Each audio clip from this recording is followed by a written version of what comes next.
लोकसभा चुनाव 2024 बेहद दिलचस्प हो चला है। एक तरफ इंडिया अलायंस के नेता हैं तो दूसरी तरफ प्रधानमंत्री नरेंद्र मोदी, जिन पर एक के बाद एक हमले होते हैं। और आज हमला हुआ गाजियाबाद से, जहां पर अखिलेश यादव राहुल गांधी पहुंचे थे, जिन पर हाल ही में सहारनपुर से बड़ा हमला खुद प्रधानमंत्री नरेंद्र मोदी ने किया था। दिखाते हैं इस रिपोर्ट में।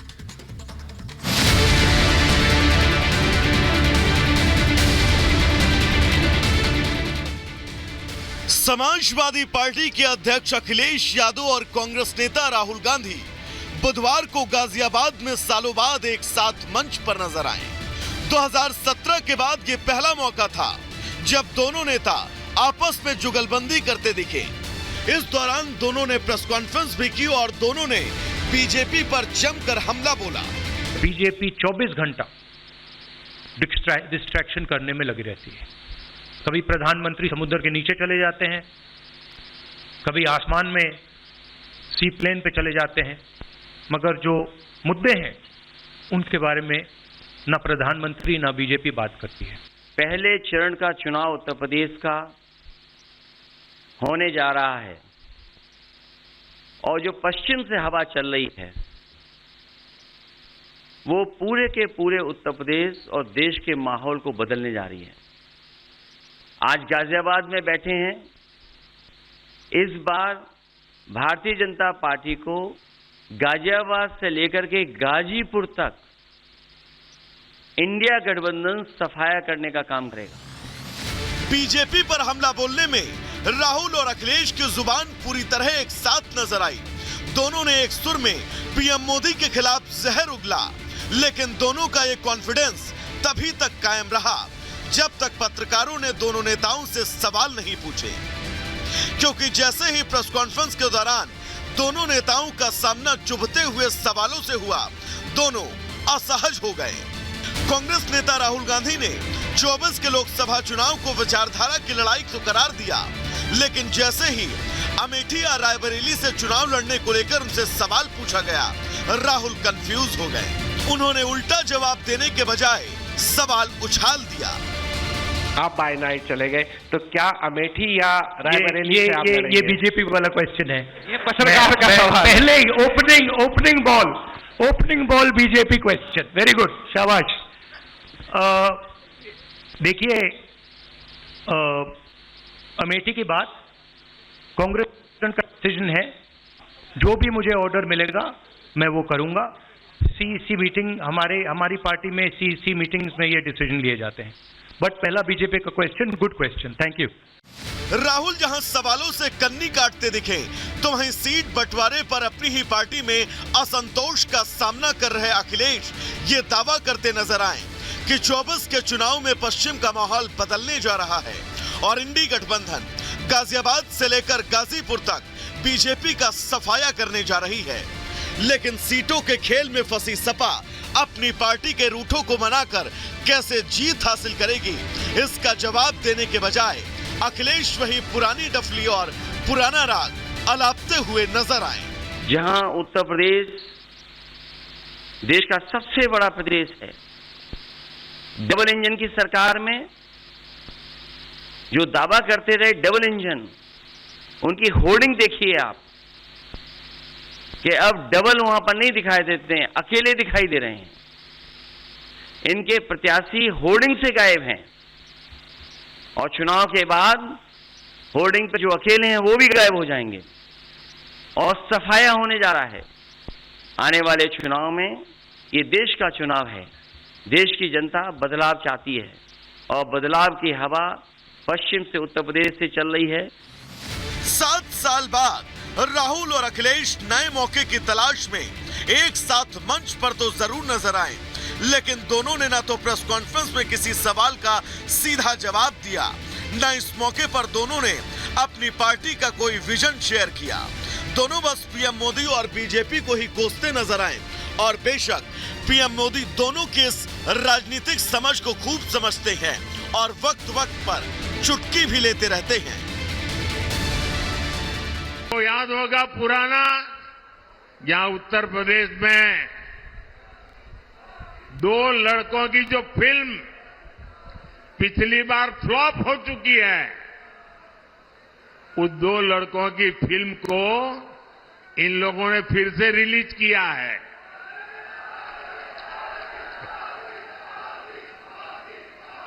मुझे समझ नहीं आता, अरे काठ की हांडी को ये इंडी गठबंधन वाले कितनी बार चढ़ाएंगे। बहरहाल 19 अप्रैल को लोकसभा चुनाव के पहले चरण की वोटिंग है। बीजेपी एक बार फिर पीएम मोदी के चेहरे पर चुनाव लड़ने के लिए मैदान में है, लेकिन इंडी गठबंधन के तमाम नेता अब भी यही नहीं समझ पा रहे कि उनका सामना एक ऐसे नेता से है जो राजनीति के तमाम दांवपेच जानता है और उस पर सोने पर सुहागा ये कि उसे करोड़ों हिंदुस्तानियों का दिल जीतना बखूबी आता है। जय जय श्री राम। राम ब्यूरो रिपोर्ट और रिपब्लिक भारत। जय बोलो हनुमान की। राम तो देखिए, चुनावी माहौल है और वोट बटोरने के लिए राम पर सियासत लगातार की जा रही है। राम विरोधियों की फेहरिस्त लंबी होती जा रही है, जो लगातार राम के विरोध में बयानबाजी करते हैं। अब इसमें ममता बनर्जी से लेकर राम गोपाल यादव तक का नाम जुड़ गया है। कैसे, ये रिपोर्ट देखिए।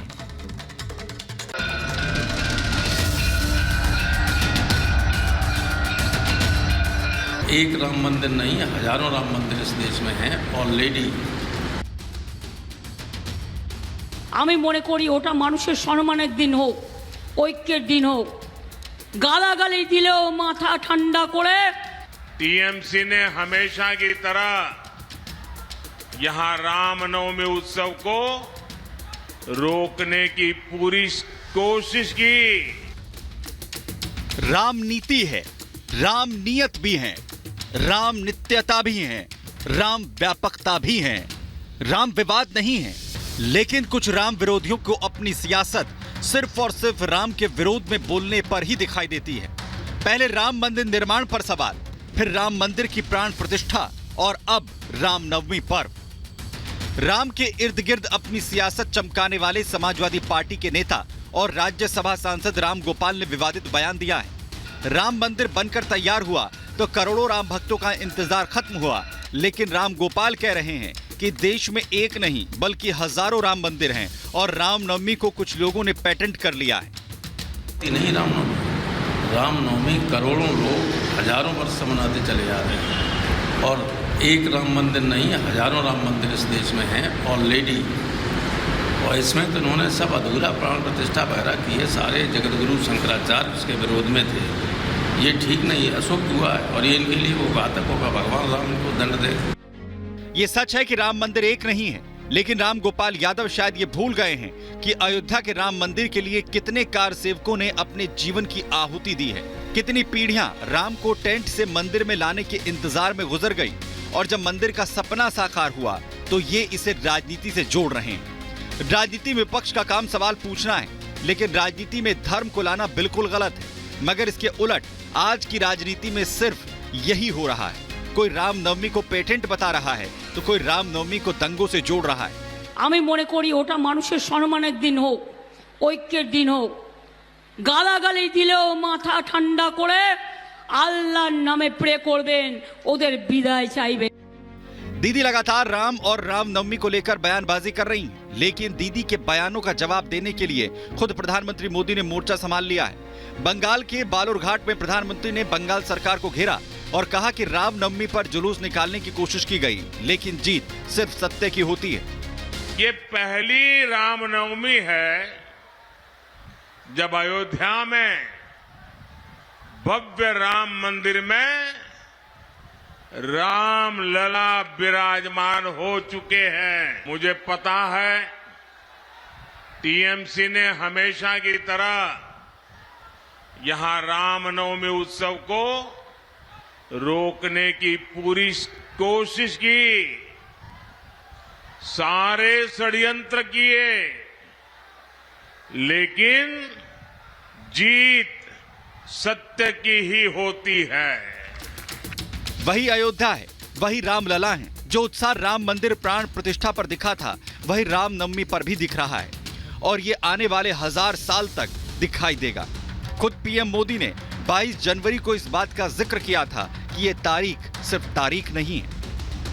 1000 वर्ष बाद की पीढ़ी राष्ट्र निर्माण के हमारे आज के कार्यों को याद करेगी। इसलिए मैं कहता हूं, यही समय है, सही समय है।